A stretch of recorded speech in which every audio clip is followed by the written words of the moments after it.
ಎಲ್ರಿಗೂ ನಮಸ್ಕಾರ. ನಾನು ನಿಮ್ಮ ಮನೋಜ್. ಅನ್ವೇಷಿ ಚಾನಲ್ಗೆ ನಿಮಗೆಲ್ಲರಿಗೂ ಸ್ವಾಗತ. 23 ಜುಲೈ 2024ರಂದು ನಿರ್ಮಲಾ ಸೀತಾರಾಮನ್ ಅವರು ತಮ್ಮ 7ನೇ ಬಜೆಟ್ ಮಂಡಿಸುವ ಮುಖಾಂತರ ಒಂದು ಐತಿಹಾಸಿಕ ಮೈಲುಗಲ್ಲನ್ನು ಸೃಷ್ಟಿ ಮಾಡ್ತಾರೆ. ಆದರೆ 48.21 ಲಕ್ಷ ಕೋಟಿಯ ಈ ಬಜೆಟ್ ಹಲವಾರು ಕ್ರಿಟಿಸಿಸಮ್ಗೆ ಕಾರಣವಾಗಿದೆ.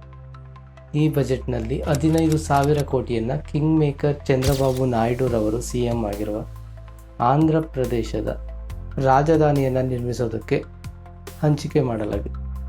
ಇನ್ನು ನಿತೀಶ್ ಕುಮಾರ್ ರವರು CM ಆಗಿರುವ ಬಿಹಾರದ ರೋಡ್ ಕನೆಕ್ಟಿವಿಟಿಗೆ 26,000 ಕೋಟಿ ಹಂಚಿಕೆ ಮಾಡಿದರೆ, ಬಿಹಾರದ ಪವರ್ ಪ್ರಾಜೆಕ್ಟ್ಗಳಿಗೆ 21,400 ಕೋಟಿಯನ್ನು ಹಂಚಿಕೆ ಮಾಡಲಾಗಿದೆ. ಇದೇ ಕಾರಣಕ್ಕೆ ಇದು NDA ಬಜೆಟ್, ಇಂಡಿಯಾ ಬಜೆಟ್ಗಾಗಿ ಕಾಯ್ತಿದ್ದೇನೆ ಅಂತ ಕಮಲ್ ಹಾಸನ್ ಅವರು ಟ್ವೀಟ್ ಮಾಡಿದರೆ, ಈ ಇಡೀ ಬಜೆಟ್ನಲ್ಲಿ ಕರ್ನಾಟಕದ ಹೆಸರು ಒಂದು ಬಾರಿ ಕೂಡ ಬಂದಿಲ್ಲ ಅಂತ DK ಶಿವಕುಮಾರ್ ರವರು ಅಸಮಾಧಾನವನ್ನು ವ್ಯಕ್ತಪಡಿಸಿದ್ದಾರೆ. ಹಾಗಾದರೆ ಈ ಬಾರಿಯ ಕೇಂದ್ರ ಬಜೆಟ್ನ ಹೈಲೈಟ್ಗಳೇ? ಕಸ್ಟಮ್ ಡ್ಯೂಟಿ ಮತ್ತು ಇನ್ಕಮ್ ಟ್ಯಾಕ್ಸ್ನಲ್ಲಿ ಎಷ್ಟು ಬದಲಾವಣೆಯಾಗಿದೆ ಮತ್ತು ಈ ಬಜೆಟ್ನ ನಂತರ ಯಾವ ವಸ್ತುಗಳು ಅಗ್ಗ ಆಗ್ತದೆ ಮತ್ತು ಯಾವ ವಸ್ತುಗಳು ದುಬಾರಿ ಆಗ್ತದೆ ಅಂತ ಇವತ್ತಿನ ವಿಡಿಯೋದಲ್ಲಿ ನೋಡ್ಕೋಬೋಣ.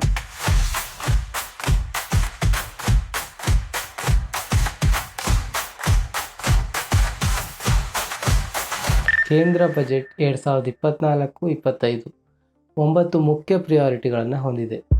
Productivity and resilient agriculture, cooperative ಸಂಸ್ಥೆಗಳ ಡೆವಲಪ್ಮೆಂಟ್, ಅಗ್ರಿಕಲ್ಚರ್ ರಿಸರ್ಚ್ಗೆ ಹೊಸ ರೂಪಾಂತರ, ಆಯಿಲ್ ಸೀಡ್ಸ್ನಲ್ಲಿ ಆತ್ಮನಿರ್ಭರತೆ, vegetable production and supply chain, 109 ಹೊಸ ವೆರೈಟಿ ಹೈ ಈಲ್ಡಿಂಗ್ ಹಾರ್ಟಿಕಲ್ಚರ್ ಕ್ರಾಪ್ನ ರಿಲೀಸ್ ಮಾಡುವುದರೊಂದಿಗೆ natural farming, shrimp production and export ಮತ್ತು ಡಿಜಿಟಲ್ ಪಬ್ಲಿಕ್ ಇನ್ಫ್ರಾಸ್ಟ್ರಕ್ಚರ್ ಮೂಲಕ 400 ಜಿಲ್ಲೆಗಳಲ್ಲಿ ಬೆಳೆಗಳ ಡಿಜಿಟಲ್ ಸರ್ವೆ ಮತ್ತು ಕಿಸಾನ್ ಕ್ರೆಡಿಟ್ ಕಾರ್ಡ್ ಸೇರಿ ಈ ಬಾರಿ ಕೃಷಿ ಕ್ಷೇತ್ರಕ್ಕೆ ಹೆಚ್ಚಿನ ಒತ್ತು ನೀಡಲಾಗಿದೆ.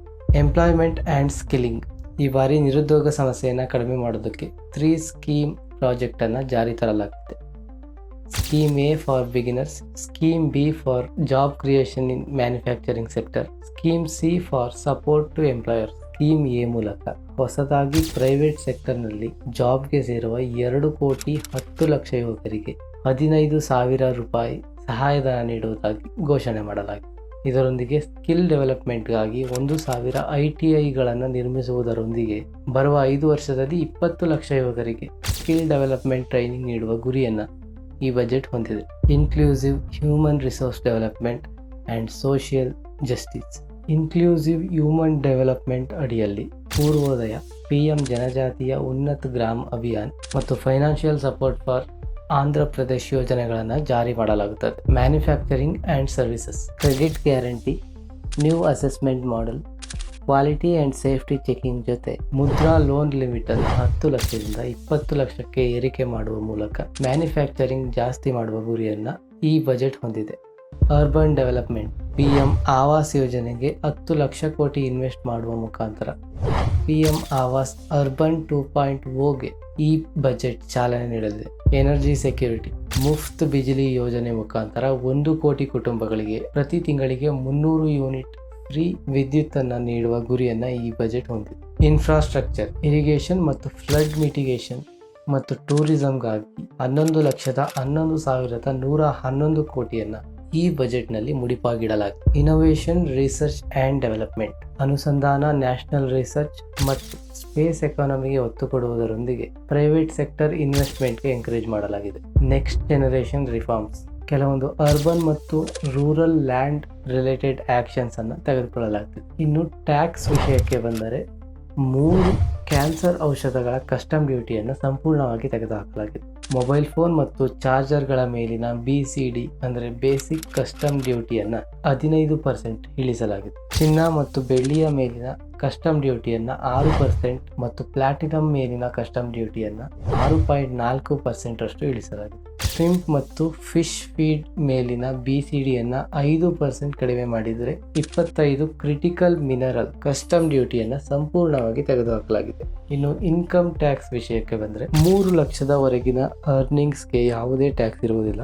3 ರಿಂದ 7 ಲಕ್ಷದವರೆಗಿನ ಅರ್ನಿಂಗ್ಸ್ಗೆ 5%, 7 ರಿಂದ 10 ಲಕ್ಷವರೆಗಿನ ಅರ್ನಿಂಗ್ಸ್ಗೆ 10%, 10 ರಿಂದ 12 ಲಕ್ಷಗಳವರೆಗಿನ ಅರ್ನಿಂಗ್ಸ್ ಮೇಲೆ 15% ಮತ್ತು 12 ರಿಂದ 15 ಲಕ್ಷ ಅರ್ನಿಂಗ್ಸ್ ಮೇಲೆ 20%, 15 ಲಕ್ಷ ಮತ್ತು ಅದಕ್ಕಿಂತ ಹೆಚ್ಚಿನ ಅರ್ನಿಂಗ್ಸ್ ಮೇಲೆ 30% ಇನ್ಕಮ್ ಟ್ಯಾಕ್ಸ್ ಹಾಕಲಾಗಿದೆ. ಏಂಜಲ್ ಟ್ಯಾಕ್ಸ್ ಅನ್ನು ಸಂಪೂರ್ಣವಾಗಿ ತೆಗೆದುಹಾಕಲಾಗಿದೆ. ಇನ್ನು ಈ ಬಜೆಟ್ನ ನಂತರ ಯಾವೆಲ್ಲ ವಸ್ತುಗಳು ಅಗ್ಗ ಆಗ್ತವೆ ಅಂತ ನೋಡಿದ್ರೆ, ಚಿನ್ನ, ಬೆಳ್ಳಿ, ಪ್ಲಾಟಿನಂ, ವಿದೇಶಿ ಮೊಬೈಲ್, ಚಾರ್ಜರ್, ಕ್ಯಾನ್ಸರ್ನ 3 ಔಷಧಿ, ಎಕ್ಸ್ರೇ ಸಲಕರಣೆಗಳು, ಲಿಥಿಯಂ, ತಾಮ್ರ, ಕೋಬಾಲ್ಟ್ ಸೇರಿದಂತೆ 25 ಖನಿಜಗಳು, ವಿದೇಶಿ ಬಟ್ಟೆ, ಚರ್ಮೋತ್ಪನ್ನ, ಸೋಲಾರ್ ಪ್ಯಾನೆಲ್, ಮೀನು, ಸೀಗಡಿ ಆಹಾರ ಅಗ್ಗ ಆದರೆ, ಪ್ರಯೋಗಾಲಯದ ರಾಸಾಯನಿಕ, ಪ್ಲಾಸ್ಟಿಕ್, ವಿದೇಶಿ ಟೆಲಿಕಾಂ ಸಲಕರಣೆಗಳು, ಅಮೋನಿಯಂ ನೈಟ್ರೇಟ್, PVC, ಫ್ಲೆಕ್ಸ್ ಮತ್ತು ಬ್ಯಾನರ್ಗಳು ದುಬಾರಿಯಾಗ್ತವೆ.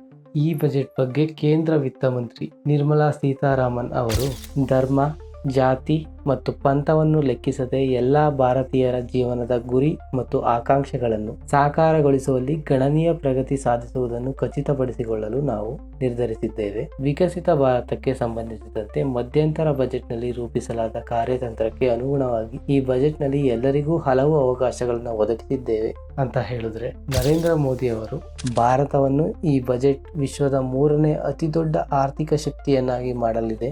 ದೂರದೃಷ್ಟಿಯ ಈ ಬಜೆಟ್ ಸಮಾಜದ ಎಲ್ಲಾ ವರ್ಗಗಳನ್ನು ಬಲಪಡಿಸುತ್ತದೆ, ಉದ್ಯೋಗಾವಕಾಶಗಳಿಗೆ ಭಾರಿ ಉತ್ತೇಜನ ನೀಡುತ್ತದೆ. ಇದು ಮಹಿಳಾ ಮತ್ತು ಅಭಿವೃದ್ಧಿ ಕೇಂದ್ರಿತ ಬಜೆಟ್ ಅಂತ ಹೇಳಿದ್ದಾರೆ. ಇನ್ನು ವಿರೋಧ ಪಕ್ಷದ ನಾಯಕರಾದ ರಾಹುಲ್ ಗಾಂಧಿ ಅವರು, ಇದು ಕೇಂದ್ರ ಸರ್ಕಾರದ ಕುರ್ಚಿ ಬಚಾವೋ ಬಜೆಟ್. ಇತರ ರಾಜ್ಯಗಳ ವೆಚ್ಚದಲ್ಲಿ ಬಿಜೆಪಿ ತನ್ನ ಮಿತ್ರ ಪಕ್ಷಗಳಿಗೆ ಪೊಳ್ಳು ಭರವಸೆಗಳನ್ನು ನೀಡಿದೆ. ಅಲ್ಲದೆ ಈ ಬಜೆಟ್ ನಮ್ಮ ಕಾಂಗ್ರೆಸ್ ಪಕ್ಷದ 2024ರ ಚುನಾವಣಾ ಪ್ರಣಾಳಿಕೆಯ ಕಾಪಿ ಪೇಸ್ಟ್ ಆಗಿದೆ ಅಂತ ಲೇವಡಿ ಮಾಡಿದ್ದಾರೆ. ಮಾನ್ಯ ಮುಖ್ಯಮಂತ್ರಿಗಳಾದ ಸಿದ್ದರಾಮಯ್ಯನವರು ರಾಜ್ಯದ ಅಗತ್ಯಗಳೇನು ಎಂಬುದನ್ನು ಹಣಕಾಸು ಸಚಿವೆ ನಿರ್ಮಲಾ ಸೀತಾರಾಮನ್ ಅವರಿಗೆ ಮನವರಿಕೆ ಮಾಡಲಾಗಿತ್ತು. ಆದರೆ ಕೇಂದ್ರ ಬಜೆಟ್ನಲ್ಲಿ ರಾಜ್ಯವನ್ನು ಕಡೆಗಣಿಸಲಾಗಿದೆ. ಈ ಉದ್ದೇಶಪೂರ್ವ ನಿರ್ಲಕ್ಷ್ಯ ಮತ್ತು ತಾರತಮ್ಯವನ್ನು ಖಂಡಿಸುತ್ತೇವೆ. ಪ್ರತಿಭಟನಾರ್ಥಕವಾಗಿ ಇದೇ 27ರಂದು ಪ್ರಧಾನಿ ನೇತೃತ್ವದಲ್ಲಿ ನಡೆಯಲಿರುವ ನೀತಿ ಆಯೋಗದ ಸಭೆಯನ್ನು ಬಹಿಷ್ಕರಿಸುತ್ತೇವೆ ಅಂತ ಪ್ರತಿಕ್ರಿಯೆ ನೀಡಿದ್ದಾರೆ. ಇಷ್ಟೇ ಅಲ್ಲದೆ 2 ರಾಜ್ಯಗಳಿಗೆ ಮಾತ್ರ ಆದ್ಯತೆ ನೀಡಲಾಗಿದೆ ಎಂದು ಆರೋಪಿಸಿರುವ ವಿಪಕ್ಷಗಳು ರಾಜ್ಯಸಭೆಯಲ್ಲಿ ಸಭಾತ್ಯಾಗ ಮಾಡಿದ್ದಾರೆ. ಇದಿಷ್ಟು ಈ ಬಾರಿಯ ಬಜೆಟ್ನ ಹೈಲೈಟ್ಸ್. ಈ ಬಾರಿ ಬಜೆಟ್ನಲ್ಲಿ ನೀವೇನು ಎಕ್ಸ್ಪೆಕ್ಟ್ ಮಾಡಿದಿರಿ ಅನ್ನೋದನ್ನು ಕಮೆಂಟ್ ಸೆಕ್ಷನಲ್ಲಿ ತಿಳಿಸಿ. ಈ ವಿಡಿಯೋ ಇಷ್ಟ ಆಗಿದ್ರೆ ಲೈಕ್ ಮಾಡಿ, ನಿಮ್ಮ ಎಲ್ಲ ಸ್ನೇಹಿತರಿಗೆ ಈ ವಿಡಿಯೋನ ಶೇರ್ ಮಾಡಿ ಮತ್ತು ಇದೇ ರೀತಿ ಇನ್ಫಾರ್ಮೇಟಿವ್ ವಿಡಿಯೋಗಾಗಿ ಅನ್ವೇಷಿ ಚಾನಲ್ಗೆ ಸಬ್ಸ್ಕ್ರೈಬ್ ಆಗಿ.